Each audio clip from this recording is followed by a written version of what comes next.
शनि,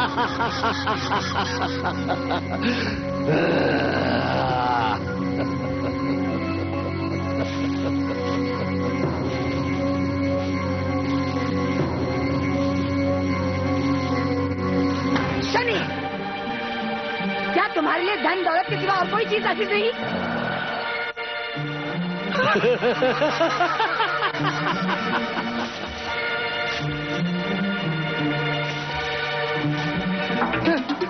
ये कोई हैरत की बात नहीं। क्या बात है ज्वाला? देवा, शनि के लखवीरा गुफा से चले जाने के ख्याल से मैं बेफिक्र हुई। वो कैसे? मेरी धन दौलत के तोहफों की जंजीरें अब उसे यहीं जकड़े रहेंगी। शनि, क्या तुम्हारे लिए धन दौलत के सिवा जिंदगी की कोई कीमत नहीं? ज्वाला ने तुम्हारे सामने इस दौलत का पर्दा डाल दिया है। ज्वाला ने तुम्हारा नजरे को चकाचौंध करने के लिए इन सिक्कों का चिलमन डाल दिया है। और अब तुम इस दौलत के आगे न सोच सकते हो न देख सकते हो। तुझे क्या कोई तकलीफ है क्या? हाँ है। अब यहाँ मेरा दम घुटता है। दम घुटता है? तो यहाँ से जा सकती है तो? तुम क्यों नहीं जाओगे? नहीं, मैं ज्वाला से लिए बिना यहाँ से नहीं जाऊंगा।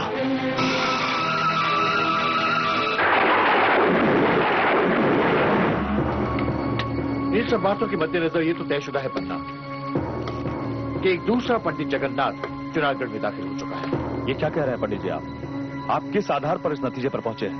आधार है क्रूर सिंह की अटपटी और अजीब बातें। ताज्जुब है पंडित जी, ठीक इसी तरीके की अटपटी और बेतुकी घटना मेरे साथ घटी, जिसका किरदार था नाजिम। सरकार सरकार, ये मेरा टूटा हुआ जबड़ा साबुत नहीं है सरकार। तो क्या फर्क पड़ता है? क्या बात कर रहे हैं सरकार? ठीक ही कह रहा हूँ। तुम्हारा जबड़ा साबुत रहे न रहे, और अपने इस टूटे हुए जबड़े को बंद रखो। इस समय तुम्हारे टूटे हुए जबड़े का सवाल नहीं है, सवाल है लुटे हुए सबूत का। यक्कू वरना क्रूर सिंह निश्चय ही सबूत की तलाश में मेरे कक्ष में दाखिल हुआ था, लेकिन फिलहाल वो खुद अय्यारी के कर्तव्य का शिकार हो गया है, क्योंकि चुनारगढ़ में उसकी टकराहट एक मुझसे ही नहीं बल्कि एक दूसरे पंडित जगन्नाथ से हो चुकी है। पंडित जी, तो दूसरा पंडित जगन्नाथ चुनारगढ़ के लिए खतरनाक साबित हो सकता है। निसंदेह ये दूसरा पंडित जगन्नाथ मेरी शक्ल और महाराज से मेरी निकटता का फायदा उठा सकता है।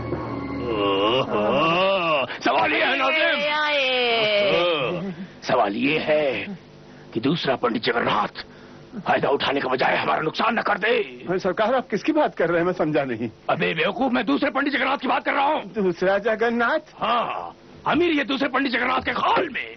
आपको यकीन है सरकार? हाँ हाँ, यकीन है। नहीं तो अपने कक्ष में आने की दावत देकर मुझसे अपने तशरीफ का टुकड़ा ले जाने की बात पंडित जगन्नाथ नहीं कहता। उसने ऐसा किया सरकार? हाँ, ऐसा किया, लेकिन मेरी समझ में ये नहीं आ रहा कि आमिर है किस चक्कर में। कभी पन्ना की खाल में घूम रहा है तो कभी पंडित जगन्नाथ की खाल में। सरकार, उसने इतनी हिम्मत की, इतनी हिमाकत की उसने? की है। और अब ये आमिर कहीं हमारे लिए सबसे बड़ा खतरा न बन जाए। खतरा बन जाएगा? बन जाएगा, ठीक वैसे ही जैसे असगर शनि को पकड़ने में नाकामयाब हुआ था और वो सबसे बड़ा खतरा बना था। लेकिन सरकार, एक बात मेरी समझ में नहीं आ रही। क्या? चुनारगढ़ में शनि के होने से आपको क्या फायदा होगा? फायदा होगा,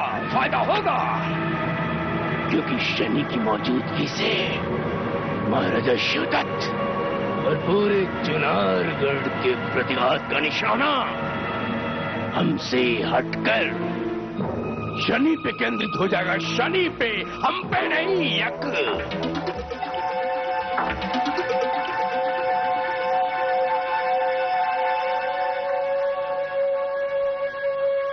बादल, जंगी, अजगर की लाश पानी की सतह से बाहर ले आए? हाँ ज्वाला, लेकिन बहुत मुश्किल से। ज्वाला, पानी की धारा लाश को बहाकर बहुत दूर तक ले गई थी। ये तो समझो एक करिश्मा था ज्वाला, कि लाश हमारे हाथ आ गई।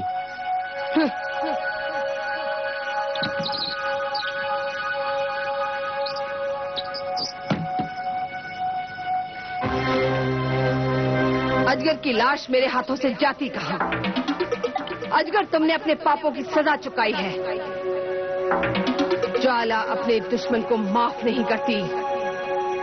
अपने हर एक दुश्मन को ज्वाला जलाकर राख कर देगी। वह तो इत्तेफाक था कि तुम्हारी बारी सबसे पहले आई। तारा, हालात संगीन से संगीनतर होते जा रहे हैं। हमारे दुश्मनों की संख्या बढ़ती जा रही है, उसके साथ साथ दुश्मन हम पर हावी भी होते जा रहे हैं। हाँ क्रूर सिंह, अब तक तो पंडित जगन्नाथ हम पर हावी था। हाँ तारा। और अब? और फिर उसमें एक नाम और जुड़ गया, सूर्या।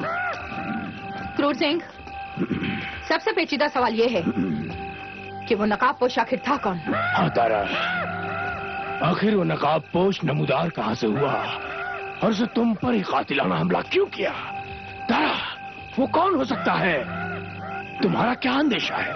क्रूर सिंह, उस घटना से जुड़े किसी भी लम्हे को मैं याद नहीं करना चाहती। तारा, उस घटना को भूल जाने से क्या तुम उस नकाबपोश के हमले से बच जाओगी? वो तुम पर दोबारा भी हमला कर सकता है। नहीं क्रूर सिंह, नहीं। तारा, मैं ये नहीं कहता कि वो करेगा ही, लेकिन कर सकता है। तुम पर ही नहीं, मुझ पर भी, और हावी भी हो सकता है। तारा, आखिर ये नकाबपोश कौन हो सकता है? कहाँ है और क्यों है? आखिर उसने तुम्हें ही अपनी दहशत का शिकार क्यों बनाया? क्रूर सिंह, घोड़ों की टापों की आवाज, कौन हो सकता है? तारा, अपने आप को संभालो, घबराओ मत। संभालो अपने आप को, मैं देखता हूँ कौन है ये। क्रूर सिंह,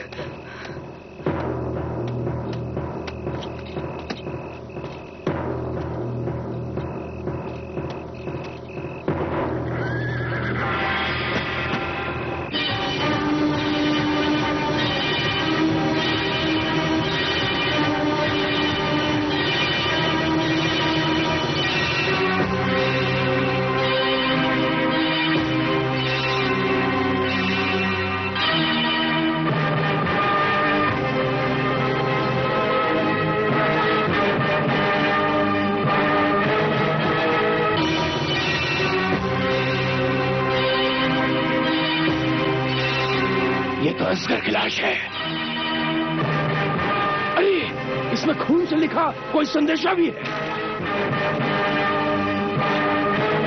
ये संदेश तो मेरे नाम है। तारा, सावधान। अभी तक तो तुमने अपने दुश्मनों की लाशों को सजाया है, अब अपने दोस्तों की लाशों को सजाने का इंतजाम करो।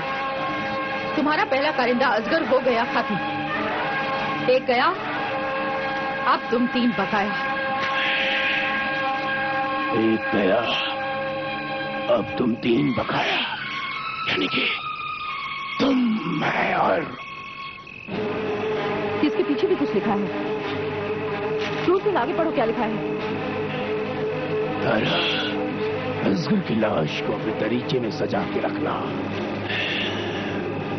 इसका दाह संस्कार नहीं होना चाहिए। जुनारगढ़ में इसकी चिता नहीं चलनी चाहिए। तारा, असगर की लाश को दरीचे में सजा के रखने की बात, ये धमकी भरा आदेश तो समझ में आता है, लेकिन इसका दाह संस्कार नहीं होना चाहिए, ये बात मेरी समझ में नहीं आ रही। ये बात मेरी समझ में भी नहीं आ रही क्रूर सिंह। असगर की चिता जलाने से किसको आपत्ति हो सकती है और क्यों?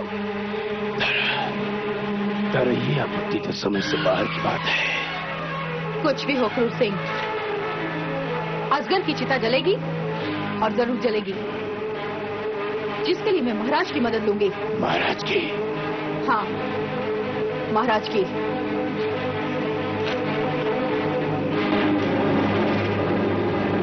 अब देखना ये है कि तारा महाराज से हासिल क्या करती है। एक असगर का सिर्फ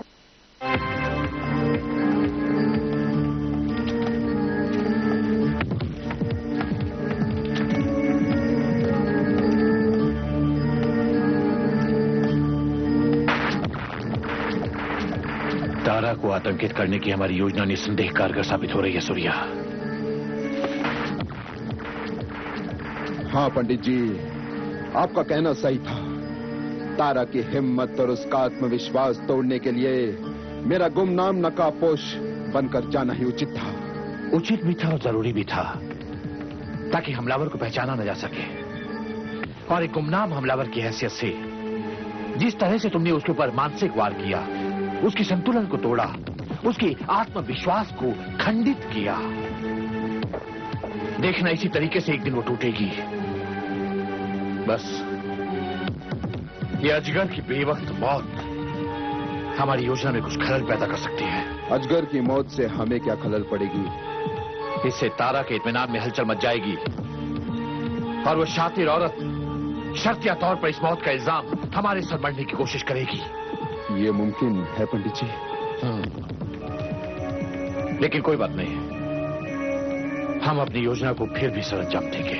अब दहशत और तुम्हारी कक्ष में घुसकर तुम्हारी जान लेने की कोशिश। जी महाराज, मेरी जान लेने की बड़ी पुरजोर कोशिश। जिंदगी और मौत का फैसला शिव तत्व के हाथों में है तारा। यदि तुम गुनहगार हो तो शिव तत्व की गुनहगार हो, और अगर तुम्हें कोई सजा दे सकता है तो वो सिर्फ शिव तत्व ही है। महाराज, यहां किसी को हक नहीं कि वो तुम्हारे कक्ष में घुसकर तुम्हारी जान लेने की कोशिश करे। अगर वो नकाबपोश मुझ पर सामने से हमला करता तो मैं उसका मुकाबला करती, पर उसने मुझे डराया, सताया और दहशत का माहौल पैदा करके मुझे दिमागी तौर पर अपंग करने की कोशिश की। मतलब ये खून से लिखे हुए ये इश्तिहार। मौत तुम्हारा इंतजार करेगी। महाराज, मुझे एहसास है कि आपको मेरे ऊपर कुछ शक और संदेह है, और सबूतों की नामौजूदगी के कारण आपने वक्ती तौर पर मुझे रिहाई देकर मुझ पर बहुत मेहरबानी की है। आपके इंसाफ की बुलंदी मेरे मुखालफों को खल रही है। तो तुम्हारा कहने का इशारा यह है कि तुम्हारी मुखालफत करने वालों में से ही एक वो नकाबपोश था जिसने तुम पर हमला किया। महाराज, मैंने आपसे बहुत कुछ सीखा है, इसीलिए सबूत न होने के कारण ये बात मैं पूरे दावे से नहीं कह सकती कि हमलावर उन्हीं लोगों में से था। लेकिन क्या? लेकिन ये महाराज की कौन हो सकता है? शर्तियां उन्हीं में से कोई है। महाराज, इस वक्त एक बहुत बड़ी वारदात चुनारगढ़ के सामने खड़ी है। शब्द जानना चाहता है कि वो कौन सी वारदात है। शायद आपको पता हो कि असगर कुछ दिनों से महल से गायब है। तुम्हारा कहने का इशारा क्या है? यही महाराज कि असगर का अपहरण हो गया। जी महाराज। लेकिन तारा, शक और शुबा के फहरिस्त पर असगर का नाम षड्यंत्रकारियों में दर्ज था। जी महाराज। इसीलिए उस पर शाही निगरानी का अंकुश था। फिर उसका अपहरण कैसे हुआ? ये बात मेरे लिए भी बहुत ताज्जुब की है, क्योंकि उसके भागीदार षड्यंत्रकारी तो उसका अपहरण करेंगे नहीं।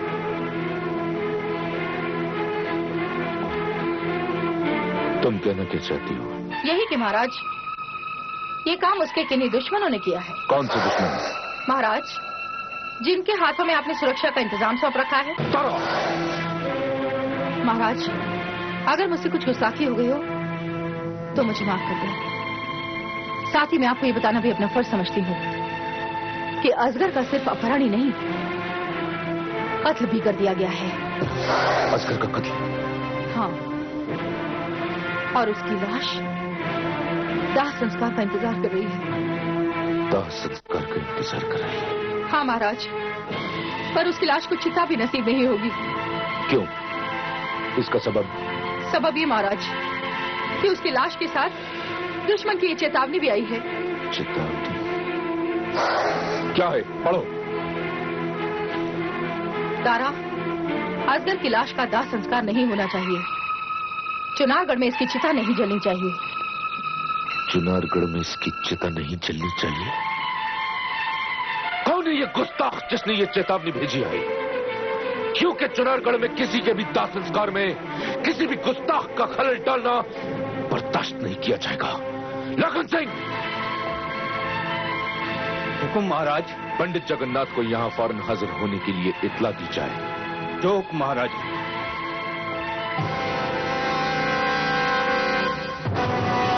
ये ज्वाला की चेतावनी है देवा।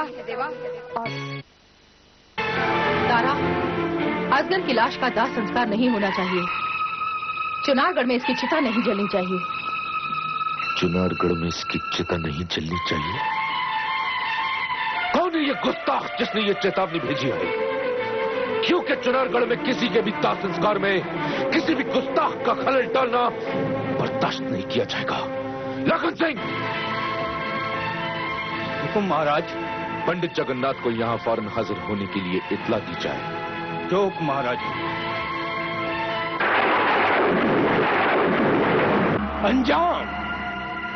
अंजाम क्या निकला तारा? यही कि मैंने उस दुश्मन की धमकी और चुनौती के खिलाफ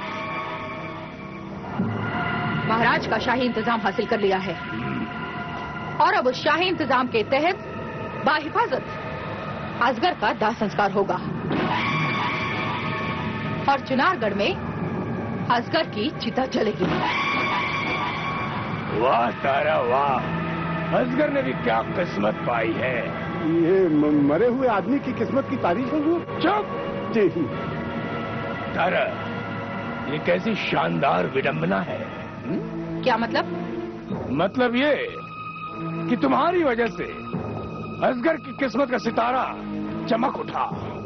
मरे हुए आदमी की किस्मत होती है? क्रूर सिंह का दिमाग गड़बड़ा गया है। हाँ। क्रूर सिंह, ये किस विडंबना की बात कर रहे हो तुम? यही कि असगर जैसे गुनहगार का होगा शाही हिफाजत में दाह संस्कार। पंडित जगन्नाथ, क्या आपको इल्म है कि असगर का कत्ल किसके हाथों हुआ है और किसके जरिए हुआ है? नहीं महाराज, मुझे इस बारे में बिल्कुल कोई जानकारी नहीं। तो आप फौरन तफ्तीश कीजिए और पूरी जानकारी जल्द से जल्द शिवदत्त के सामने हाजिर कीजिए। जी महाराज। पंडित जगन्नाथ जी। क्या आपको इस बात की जानकारी है कि असगर के कातिल ने उसकी लाश के साथ एक चेतावनी चुनारगढ़ भेजी है? चेतावनी? हाँ, चेतावनी। ये किसकी जरूरत हो सकती है महाराज? यही तो शिवदत्त जानना चाहता है कि आखिर वो कौन गुस्ताख है जिसने तारा को यह संदेश भेजा कि वो असगर की चिता को चुनारगढ़ में चलने नहीं देगा। असगर जो भी हो पंडित जगन्नाथ, उस पर हमारी निगरानी की नजरें कसी हुई थी। जी। जुर्म साबित होने से पहले उसकी सुरक्षा की जिम्मेदारी हमारे निजाम की थी। जी महाराज। तो अब पंडित उसके अंतिम संस्कार को शाही सुरक्षा दी जाए और जिससे भी चुनारगढ़ की ताकत को ललकारा है उस दुश्मन हमलावर को गिरफ्तार कर लिया जाए। जो आदेश महाराज। और चेतावनी देने वाले गुस्ताख को तत्काल कैद करके शिवदत्त के सामने हाजिर किया जाए। देवा, मैं ये जानने के लिए बेताब हूँ कि मेरी चेतावनी का निशाना तारा पर लगा या नहीं। यही पता करने के लिए मैंने बादल को पहले ही चुनारगढ़ रवाना कर दिया था। ये तुमने सही किया। बादल पूरी जानकारी के साथ वो खबर तुम्हें ला कर देगा जिसके लिए तुम बेताब हो। हाँ देवा, मैं ये सुनने के लिए बेताब हूँ कि अजगर की लाश को मेरे हुक्म के मुताबिक अब तक तारा ने अपने खास तहखाने के दरीचे में सजा दिया है कि नहीं। ज्वाला तारा को तुम जानती हो, वो किसी की चेतावनी की परवाह नहीं करती। लेकिन ये किसी की चेतावनी नहीं, ये ज्वाला की चेतावनी है देवा, और तारा को इस चेतावनी की परवाह करनी होगी। बादल, तुम चुनारगढ़ से आ गए, बताओ अजगर की लाश के बारे में तारा और क्रूर ने क्या फैसला लिया? अजगर की लाश को तोहफे के तौर पर क्या तारा ने अपने तहखाने के दरीचे में सजा लिया है? नहीं ज्वाला, उसने ऐसा नहीं किया। ऐसा नहीं किया तो फिर क्या किया? तारा ने अजगर की चिता जलाने का निर्णय किया है। लेकिन बादल, ज्वाला की चेतावनी के बावजूद बेखौफ होकर तारा ने ये फैसला किसके बूते पर किया है? महाराज के बूते पर।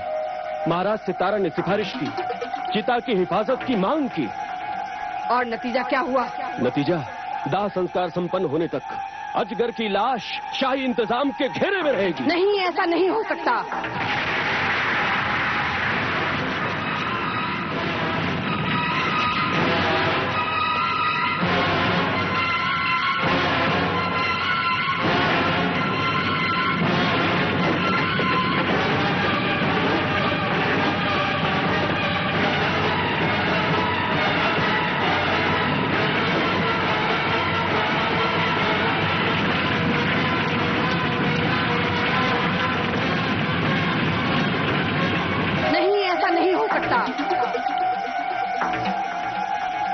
अजगर की चिता नहीं जलेगी। अजगर का दाह संस्कार नहीं होगा। नहीं होने दूंगी मैं अजगर का दाह संस्कार।